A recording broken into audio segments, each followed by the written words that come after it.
क्या एक स्लोगन किसी का डेथ वारंट बन सकता है?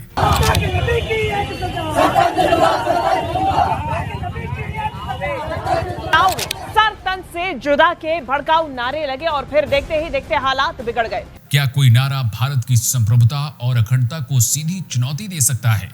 गुस्ताखे रसूल की एक ही सजा, there's only one punishment, sir तन से जुदा।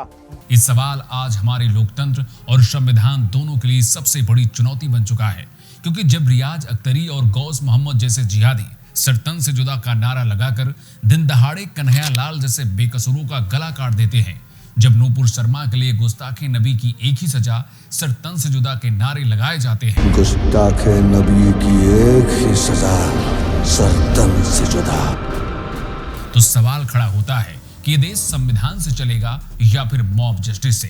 ये सिर्फ एक नारा नहीं बल्कि रूल ऑफ लॉ को सीधी चुनौती है। तो क्या सर तन से जुदा जैसा नारा महज एक धार्मिक आक्रोश है या ये लोकतंत्र के खिलाफ जारी किया गया एक सीधा डेथ वारंट है? क्यों इलाहाबाद हाई कोर्ट को एक कहना पड़ा कि नारा कानून के अधिकार और संप्रभुता दोनों को सीधी चुनौती है? यानी सवाल सिर्फ नारे का नहीं है, सवाल उस मॉब जस्टिस का है जो सर तन से जुदा का नारा लगाकर लोगों के गले काट रही है। सर तन से जुदा का नारा लगाने वाली ये भीड़ ये दिखाना चाहती है कि हमें आपकी अदालतों पर भरोसा नहीं है, हमें आपकी पुलिस पर भरोसा नहीं है, हमें आपकी संसद के बनाए कानूनों पर भी भरोसा नहीं है। हम अपना कानून खुद लिखेंगे और अपनी सजा भी खुद तय करेंगे। अगर आज अदालतें चेतावनी दे रही हैं कि सर तन से जुदा जैसा नारा भारत की संप्रभुता और अखंडता दोनों को सीधी चुनौती है, तो सवाल है क्यों? क्योंकि इसी हिंदुस्तान में यही नारा लगाकर 21 जून 2022 को अमरावती के उमेश कोल्हे को मार दिया गया था। 28 जून 2022 को उदयपुर के कन्हैया लाल का गला काट दिया गया था और आरोपी रियाज अख्तरी, गौस मोहम्मद ने बकायदा इसका वीडियो भी बनाया था। ये वो घटनाएं थी जिन्होंने संसद से लेकर सड़क तक कोहराम मचाया और ये संदेश दिया कि फैसला अदालत में नहीं सड़क पर होगा, जहां जज भी हमारा होगा और फैसला भी हमारा होगा। सवाल ये भी है कि आखिर इतनी हिम्मत आती कहां से है? क्यों ये लोग रूल ऑफ लॉ की धज्जियां उड़ाने से नहीं डरते हैं? इसका जवाब उस मानसिकता में छिपा है जो आज भी भारत के संविधान से ज्यादा बाबर जैसे आक्रांताओं को अपना आका समझती है। इसका सबसे ताजा उदाहरण है मुर्शिदाबाद में बाबर के नाम पर रखी गई एक नई मस्जिद की नींव है। मस्जिद तो किसी के नाम से भी बनाई जा सकती थी, लेकिन जानबूझकर बाबर के नाम पर मस्जिद की नींव रखी गई, ये दिखाने के लिए कि हमारे लिए भारत का लोकतंत्र और यहाँ की न्यायपालिका नहीं बल्कि बाबर का इतिहास बड़ा है, जिसने इस देश की संस्कृति को लहूलुहान किया और हजारों मंदिरों को खंडहर बना दिया। ये वही मानसिकता है जो एक तरफ बाबर के नाम पर मस्जिद बनाती है, दूसरी तरफ नूपुर शर्मा जैसे मुद्दों पर सर तन से जुदा के नारे लगाती है।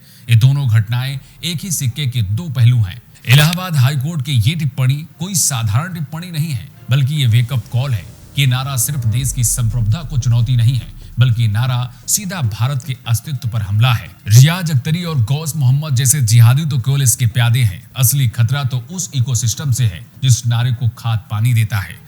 ये नारा एक साइकोलॉजिकल हथियार है जो आम आदमी के मन में खौफ पैदा करता है, लेकिन कट्टरपंथियों के हाथ में लाइसेंस टू किल थमा देता है।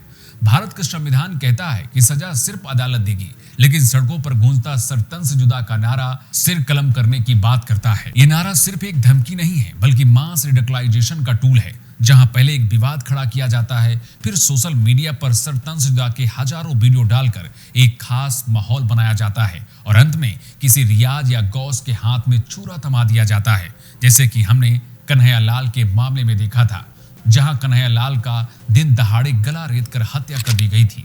अगर आपको ये लगता है कि सिर्फ भारत की समस्या है तो आप गलत हैं, क्योंकि बांग्लादेश में दीपू चंद्रदास की हत्या भी इसी का एक उदाहरण है, जहां झूठे आरोप लगाकर भीड़ ने उसे जिंदा जला दिया।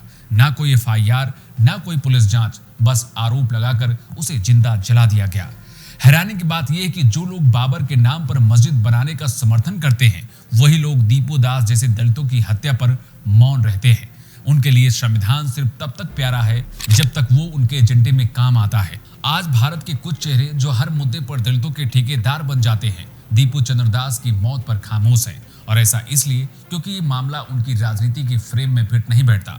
उन्हें लगता है कि भले ही ये मामला बांग्लादेश का है, लेकिन अगर उन्होंने दीपू चंद्रदास के लिए आवाज उठाई तो उनका तुष्टिकरण वाला वोट कट जाएगा, जिसके दम पर वो सत्ता की मलाई खा रहे हैं। अब समय आ चुका है कि इस डेथ वारंट वाली स्क्रिप्ट को हमेशा हमेशा के लिए फाड़ दिया जाए और सर तन से जुदा के नारे को केवल हेट स्पीच नहीं बल्कि एक्ट ऑफ टेरर की कैटेगरी में रखा जाए। जो भी इस नारे को सार्वजनिक उपयोग करे उस पर यूएपीए और एनएसए जैसे सख्त कानून लगाए जाएं। इसके साथ ही सोशल मीडिया के उस एल्गोरिदम को भी तोड़ना होगा जो इस नारे को वायरल कर जिहादी मानसिकता को बढ़ावा देते हैं। हर वो अकाउंट जो इस डेथ वारंट का समर्थन करे उसे देश की अखंडता का दुश्मन घोषित किया जाए। पुलिस और प्रशासन को मॉब जस्टिस के सामने घुटने टेकने की बजाय उसी की भाषा में उसको जवाब देना चाहिए। ये वीडियो किसी धर्म पर नहीं है, ये उस सोच पर है जो इंसान को बिना सुने बिना गुनाह साबित हुए खत्म कर देती है। वैसे सर तन से जुदा के नारे और हाई कोर्ट की इस टिप्पणी को लेकर आपकी अपनी राय क्या है? आप अपना जवाब कमेंट बॉक्स में लिखकर हमें बता सकते हैं। नमस्कार।